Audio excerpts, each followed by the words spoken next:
ભગવાનની પૂજા કર્યા પછી પપ્પાની પૂજા કરે છે. મેં તો પપ્પાને જોયા પણ નથી. ભગવાને આપણને શા માટે આટલું દુઃખ આપ્યું?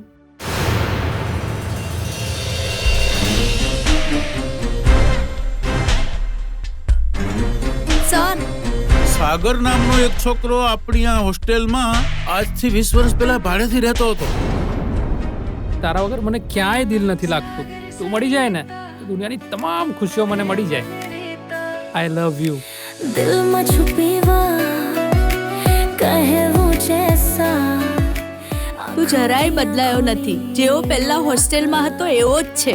जिंदगी बर रहे से यार सागर सरिता प्रेम रीता दिल थी दिल नो संगम आपे आंद ने प्रीत તારા વગર હું જિંદગી કેવી રીતે કાઢીશ એ જ ડર મને સતાવી રહ્યો છે.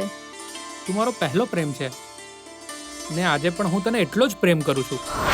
જેનો નાની ઉંમરમાં પતિ મરી ગયો હોય તે ફરી વખત લગ્ન કરી શકે? બેટા, સમાજ ના પાડે, સમાજ આ વાત સ્વીકારે નહીં બેટા. खानदान ने संस्कारी ઓ સુશીલાબેન, તમે જાત્રાએ ગયા ને પછી એક દાઢી વાળો રોજ તમારી ઘરે આવતો. એ તમારી વહુને રોજ ગામમાં ફેરવે. મારી વાત 100% સાચી હોય, હું ખોટું ના બોલું.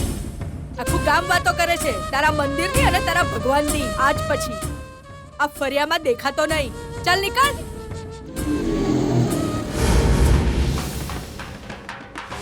દુનિયા તમારા પર અને મારા પર થૂકશે એનો તો વિચાર કરો તમે.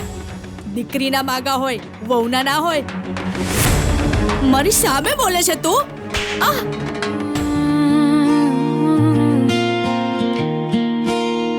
मम्मी मारे तो ममताली बहू छे મમ્મી.